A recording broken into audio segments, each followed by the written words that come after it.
Halo pemirsa yang berhati mulia di seluruh Nusantara. Berbagi itu tidak akan membuat kita kekurangan, justru ia mengajarkan kita arti kekayaan yang sesungguhnya. Saya, Fain, dari CHAO menyapa, salam bahagia, sehat, dan sukses selalu. Amin.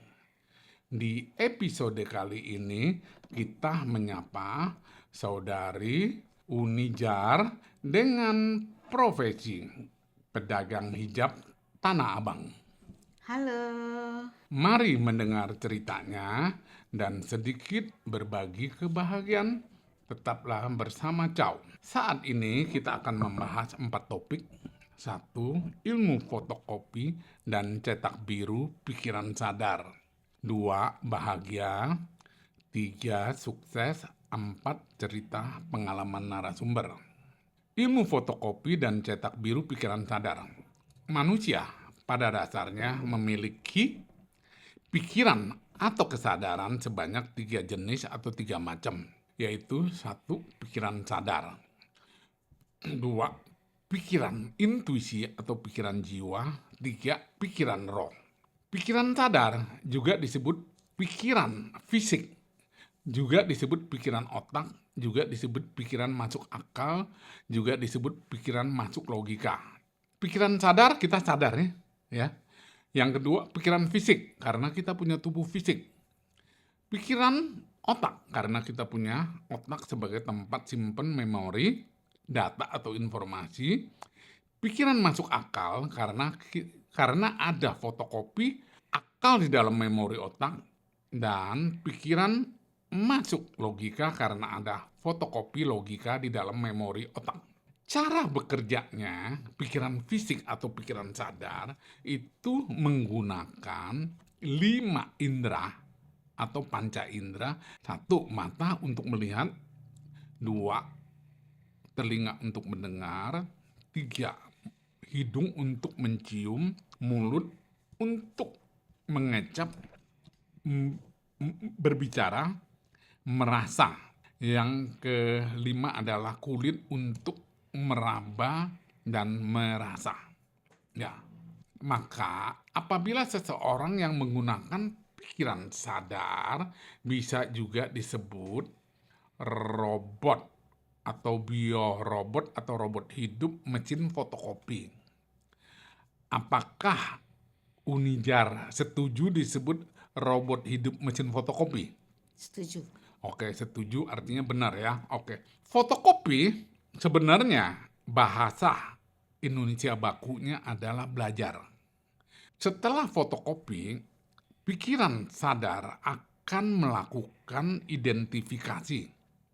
Identifikasi artinya itu memberi label, memberi nama, memberi tanda atau simbol, dan dipilah-pilah menjadi 2 kelompok, yaitu kelompok positif, negatif, kelompok benar salah, kelompok baik buruk atau baik jelek, yang disebut polaritas atau dualitas, yang mempunyai makna berlawanan supaya pikiran itu bisa memahami penjelasan apa kehidupan di semesta ya, di alam semesta ini kita bisa paham karena adanya hukum polaritas atau dualitas. Setelah itu baru dicetak biru ke dalam memori otak atau jiwa yang diberi nama atau disebut 1. Keyakinan atau kepercayaan.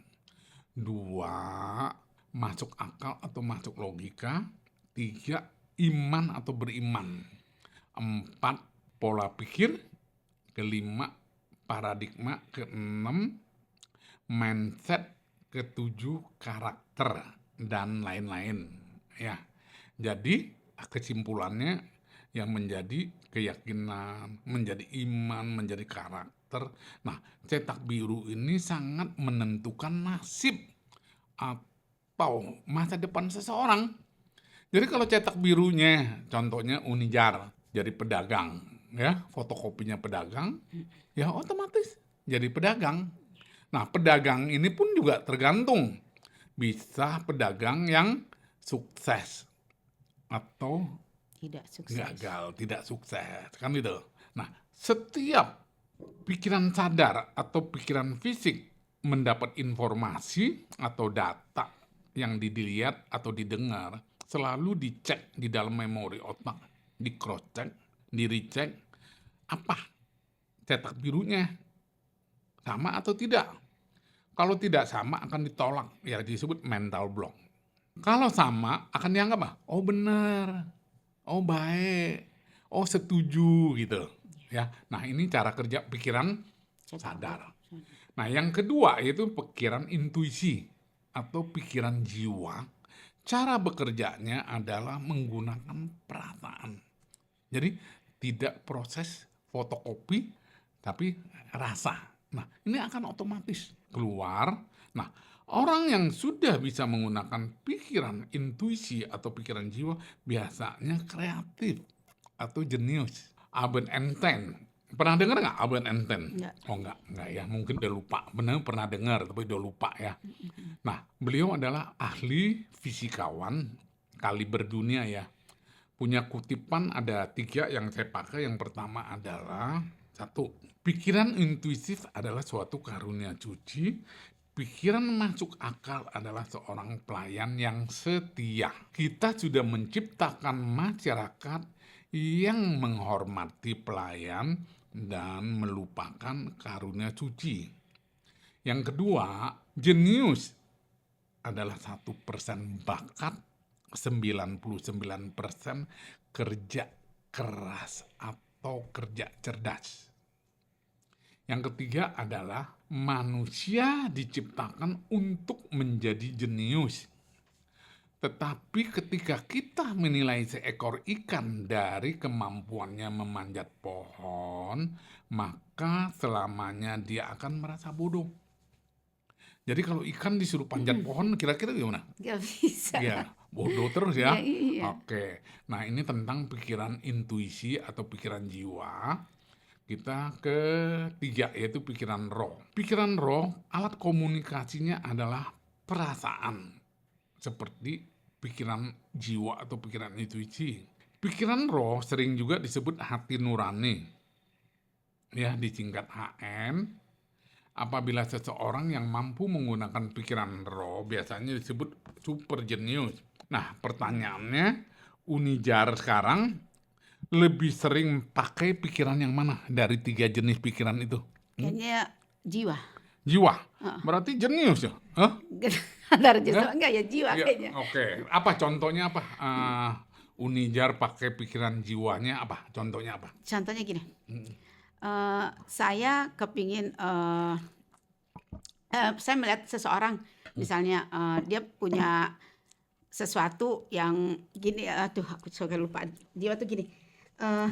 Itu orang sukses gitu loh. Ya. Dari apa tuh dia sukses gitu. Terus jiwa saya langsung bilang, kayaknya gue bisa nih gitu. Dari dia tuh bisa sukses kenapa gitu Iya. kan. Itu kan jiwa aku bilang kayak gitu. Nah, di perasaan aku akan bilang nih, kayaknya gue bisa kayak dia. Bagaimana caranya gitu. Itu pola pikirnya aku gitu. Oh, itu artinya Unijar ini keinginannya itu tinggi ya? Iya. Artinya melihat sesuatu yang bagus, ingin menjadi seperti itu ya? Iya. Oke. Itu mungkin masih pikiran sadar ya? Oh iya, Kalau pikiran sadar, tapi bawah sadarnya kuat. Keinginannya itu apa? Keinginannya kuat gitu Iya, loh. iya, iya. Atau kalau pikiran jiwa contohnya begini. Orang yang pikiran jiwanya bagus itu, dia tanpa melihat, dia bisa tahu nih seberang nih, di luar ada berapa orang duduk, tahu. Nah, itu namanya pikiran jiwa. Ya. Nah, sesuatu yang belum ada, tapi dia udah Dia terpikir. Ya. Oke. Nah, kita lanjut masuk ke topik yang ketiga yaitu kedua, maaf, bukan ketiga ya, kedua adalah bahagia. Pertanyaannya sekarang, Unijar sekarang saat ini bahagia nggak? Bahagia Oke, bahagia karena apa? bisa ketemu Pak Pau. Oke, ya bisa ketemu saya. Terus apa lagi? Bisa berjalan kemari, udah Iya, suatu kebahagiaan. udah, betul. Jadi kita ini bahagia karena apa? Bersyukur. Kalau orang yang bersyukur, kondisi apapun pasti bahagia. ya, hidup saat ini dan tidak menilai, tidak membandingkan, tidak menghakimi, kurang lebih sama lah ya. Kalau Unijar bisa melakukan tiga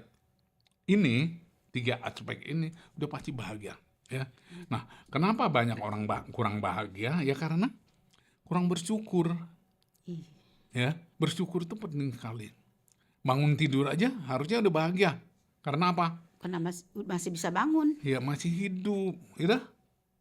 Iya, masih hidup. Oke, bahagia. Unijar pernah merasa tidak bahagia? Pernah Ya, apa contohnya? kepingin sesuatu tapi nggak tercapai.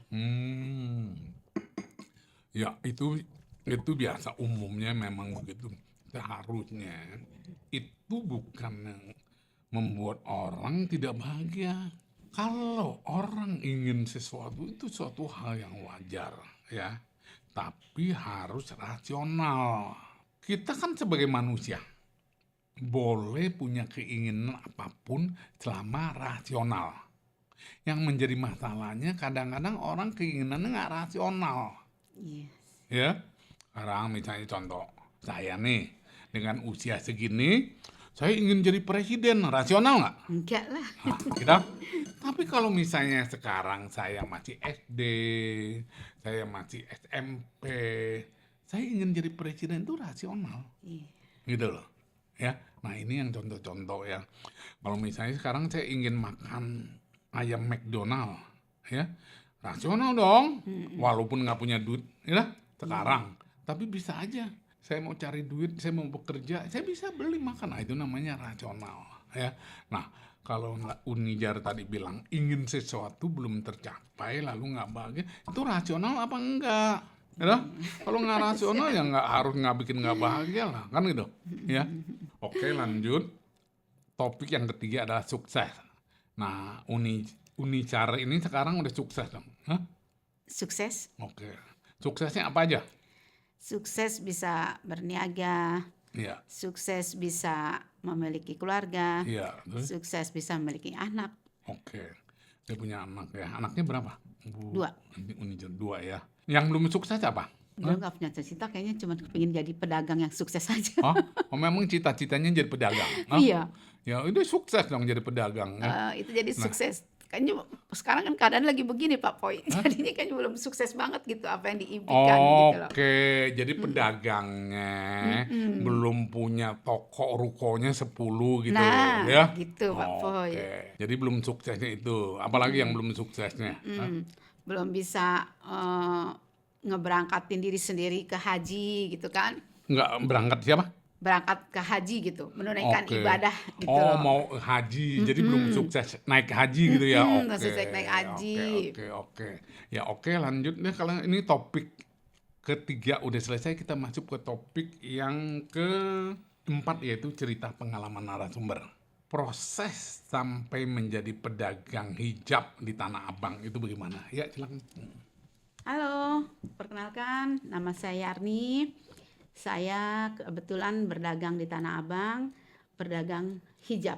Pengalaman saya sebagai pedagang hijab tadinya cuman duduk manis aja di sebuah toko. Kebetulan itu toko papa saya dan depannya ada parkiran mobil. Saya buka mobil saya dan kebetulan hari itu adalah hari Senin Kemis yang dimana para pasar Tasik, orang-orang dari Bandung itu berniaga di dekat lingkungan toko papa saya berjualan.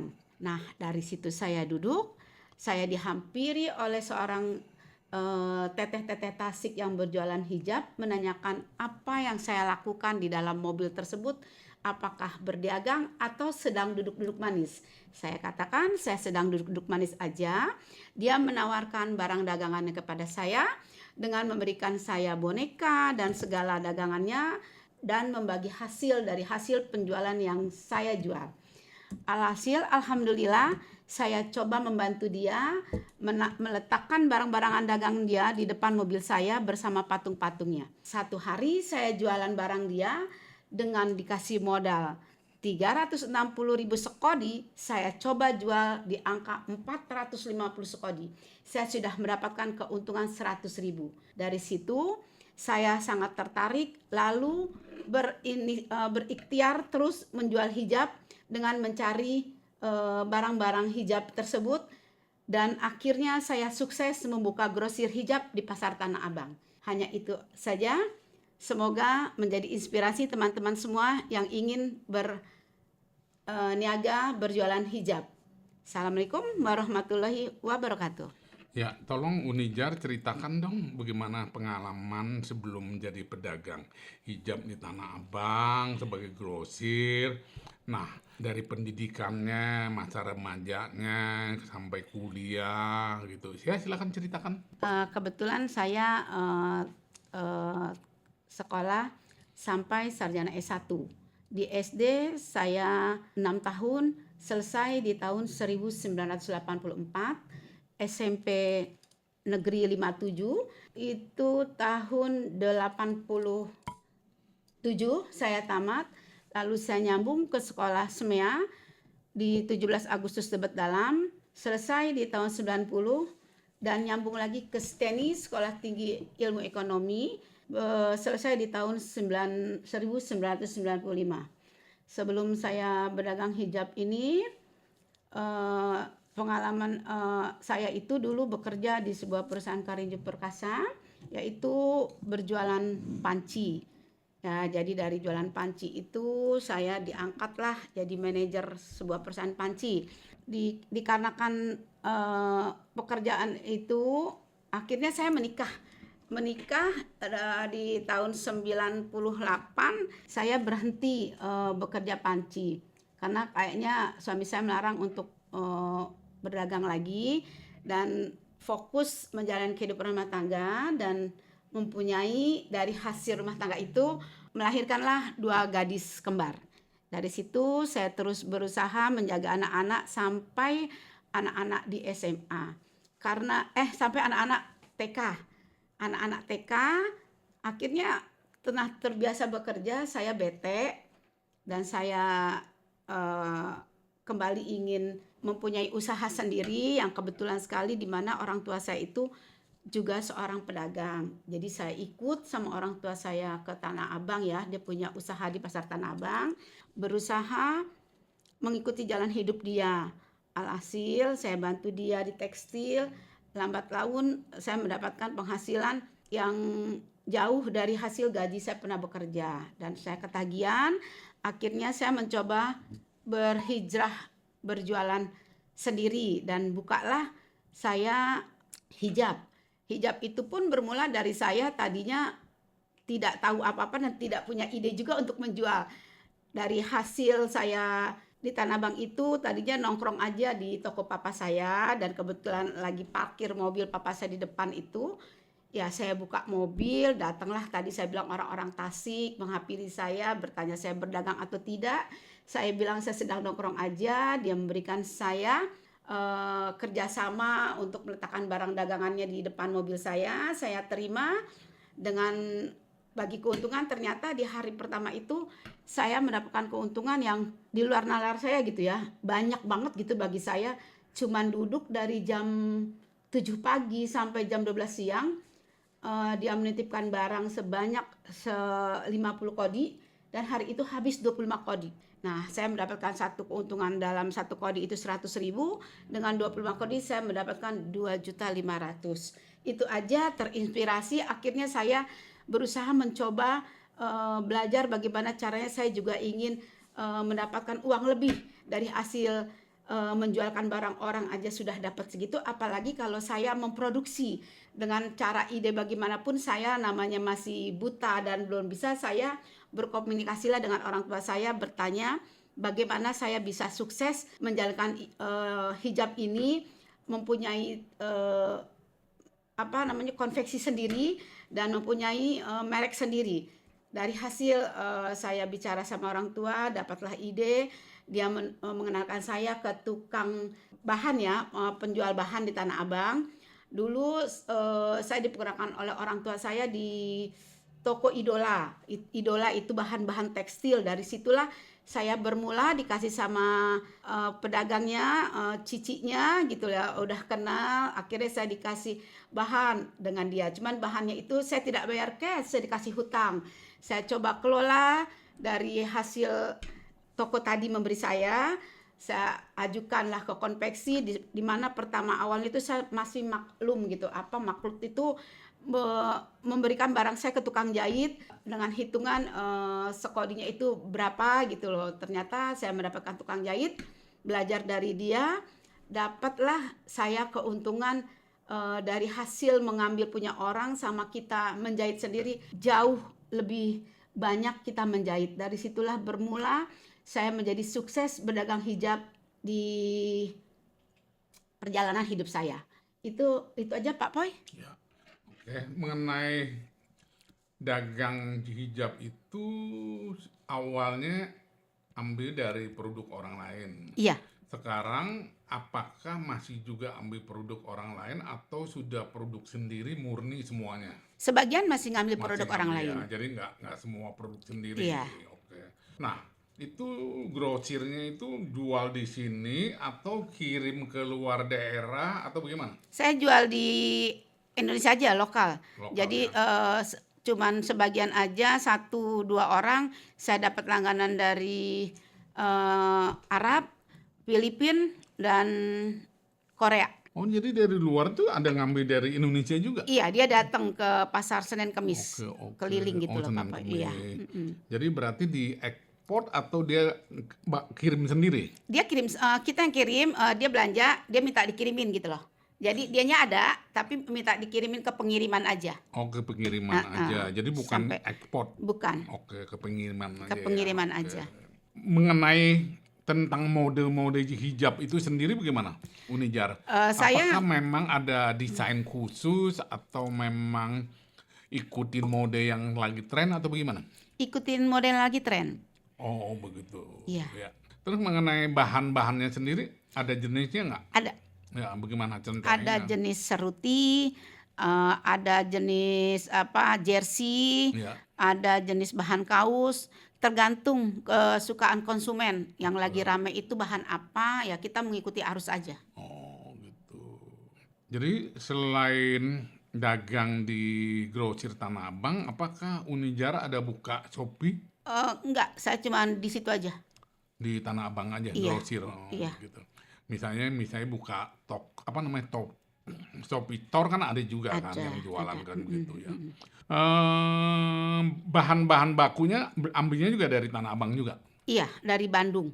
Bandung. Ada dari Bandung, ada yang dari Tanah Abang langsung. Oke. Karena kan dia buka cabang dari Bandung di Tanah Abang gitu. Emang pabrik tekstil itu banyak di Bandung? Iya. Selain di Bandung ada di mana lagi? Yang saya tahu sih saya cuma ngambil di Bandung dan orang banyak di Bandung ya, tapi kebanyakan juga ada yang dari Cina. Oh, tekstil impor. Iya, tekstil impor. Itu apa bedanya apa? Bedanya bahan dari Cina itu lebih murah. Lebih murah? Kualitas? Kualitas ya lebih bagus juga di Cina itu, cuman dia agak tipis aja gitu loh. Oh, Jadi lebih kualitas banyak. juga bagus.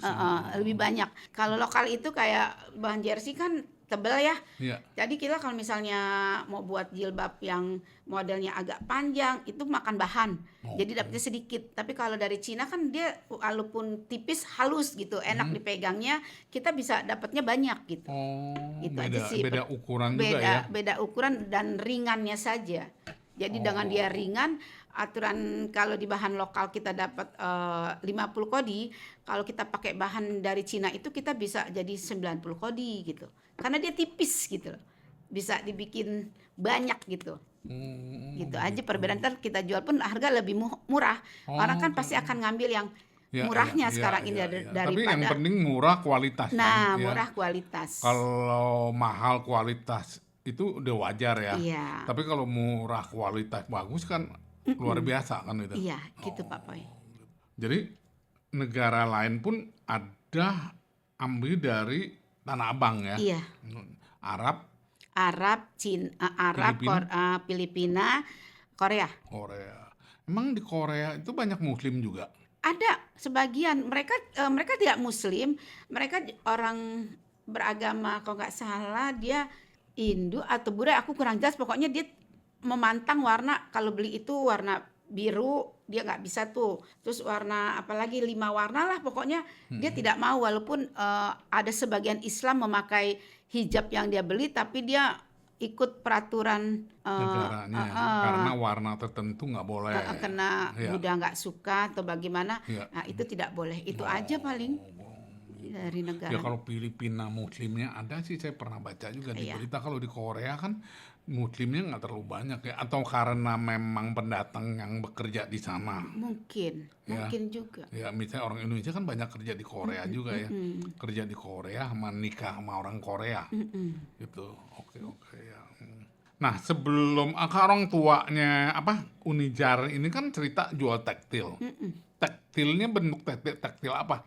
Bahan aja. Bahan mentah. Bahan buat pakaian wanita atau laki atau wol apa? Laki dan wanita, bahan wol, bahan seruti yang buat perempuan, Oke. terus bahan sekolah anak-anak Oke, gitu. untuk Jadi seragam. seragam itu aja yang dijual. Oke, begitu. Jadi sekarang Unijar sendiri sudah punya toko sendiri Sudah. untuk khusus pakaian hijab gitu. Kalau di toko memang saya tidak jual hijab, saya jual ikut papa saya jual bahan. Oh. Jadi jual hijab itu cuman di Senin Kamis aja. Jadi hari Senin Kamis jadi aja di pasar mobil. Senin Kemis. Di mobil aja. Oh, di mobil. Oh, jadi ada Senin Kemis tuh. Iya. Jadi orang-orang dari manapun jual di situ, Iya.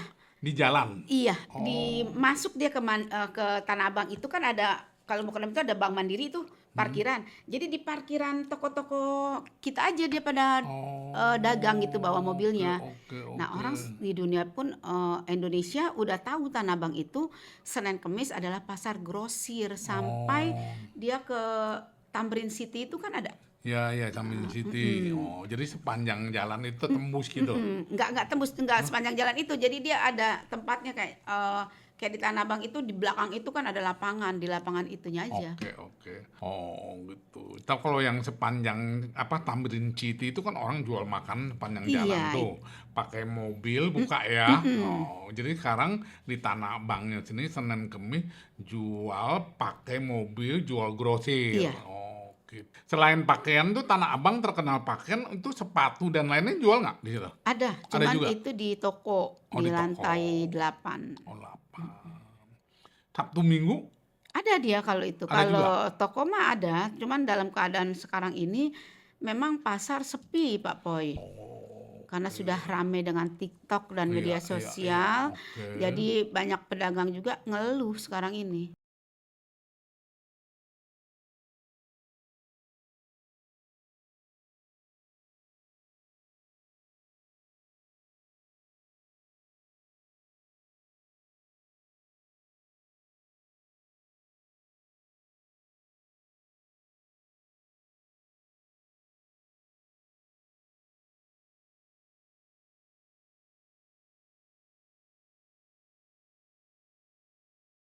Jadi Sabtu Minggu jarang buka. Kalau saya memang Sabtu Minggu itu tidak buka dari dulu. Oh, memang libur Karena ya. kita grosir dan Iya. kita bahan. Tapi kalau pedagang lain mungkin Iya, Sabtu iya. Minggu Oke. dia buka. Baik, deh kalau begitu. Oke deh kalau begitu, karena waktunya sudah habis. Silakan Unijar mau nyampaikan pesan apa kepada pelanggannya ya, atau partnernya. Silakan untuk sebelum menutupi podcast ini. Silakan. Baik, terima kasih Pak Poi. Untuk para teman-teman semua yang masih percaya dengan produk kita, buatan kita, bisa datang dan mampir ke toko saya di Ruko 27 Bintang 9 Pratama. Saya masih tetap eksis berjualan hijab dan langsung dari tangan pertama. Itu aja. Terima kasih. Assalamualaikum warahmatullahi wabarakatuh. Baik, terima kasih Unijar atas kebersediaannya sebagai narasumber Kanal Chow.